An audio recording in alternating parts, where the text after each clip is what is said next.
श्री स्वामी समर्थ. तुम्हा सर्वांचे माझ्या चॅनलमध्ये मनापासून स्वागत. स्वस्थ रहा, मस्त रहा आणि स्वामी सेवेत रममाण रहा. आजच्या व्हिडिओमध्ये आपण वरुथिनी एकादशीबद्दल जाणून घेणार आहोत. चैत्र कृष्ण एकादशीला वरुथिनी एकादशी म्हटले जाते. या दिवशी श्री विष्णूंच्या वराह अवताराचे पूजन केले जाते. वरुथिनी एकादशीचे व्रत करणाऱ्यांना भगवान विष्णूंचे संरक्षण कवच मिळते. या एकादशीला श्री विष्णूंची पूजा करावी, विष्णू सहस्त्रनामाचे पठण करावे. या व्रतामध्ये श्री विष्णूंच्या दशावताराची कथा ऐकावी किंवा त्याचे स्मरण करावे. व्रताचा संकल्प करून दिवसभर उपास करावा. उपास केल्यास फलाहार करावा. वरुथिनी एकादशीचे महत्त्व जाणून घेण्याअगोदर चॅनलला सबस्क्राईब करा आणि कमेंटमध्ये ओम नमो भगवते वासुदेवाय नमः असे लिहायला विसरू नका. आता जाणून घेऊया या एकादशीच्या महत्त्वाबद्दल. यमराज आणि यमलोकाच्या भयापासून मुक्त होण्यासाठी वरुथिनी एकादशीचे व्रत आवश्यक असल्याचे श्रीकृष्णाने युधिष्ठिरास सांगितले होते. वरुथिनी एकादशी सौभाग्य प्रदान करणारी, सर्व पापांचा नाश करणारी आणि शेवटी मोक्ष प्रदान करणारी आहे. हे व्रत केल्याने सौभाग्य प्राप्ती होते. या व्रताच्या प्रभावाने राजा मंधातास स्वर्गप्राप्ती झाली. या एकादशीचे फळ 10,000 वर्ष तप करण्यासमान आहे.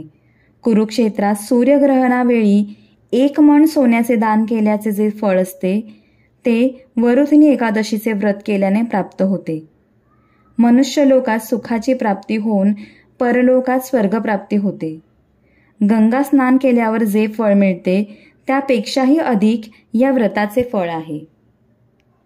आता आपण वरुथिनी एकादशी कथेचे व्रत जाणून घेणार आहोत.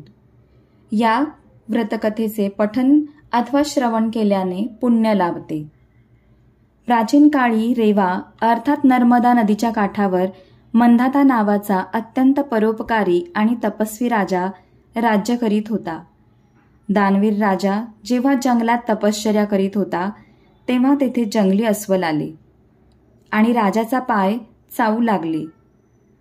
ते राजाला खेचून दाट जंगलात घेऊन गेले.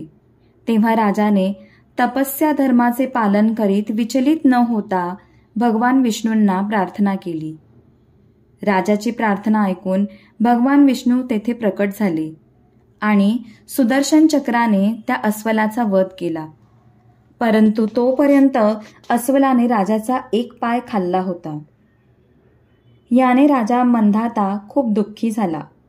भगवान विष्णूंनी त्याचे दुःख समजून घेतले आणि त्यास पवित्र नगरी मथुरेस जाऊन त्यांच्या वराह रूपाची पूजा करून वरुथिनी एकादशी व्रत करण्यास सांगितले.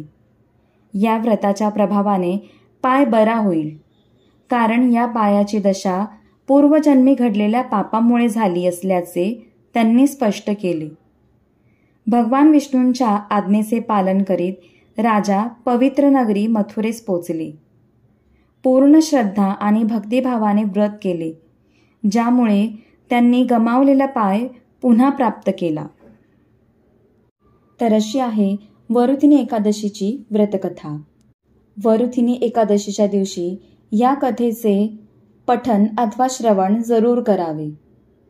झालेली सेवा स्वामींच्या चरणी रुजू करते आणि आजचा व्हिडिओ इथेच थांबवते. श्री स्वामी समर्थ.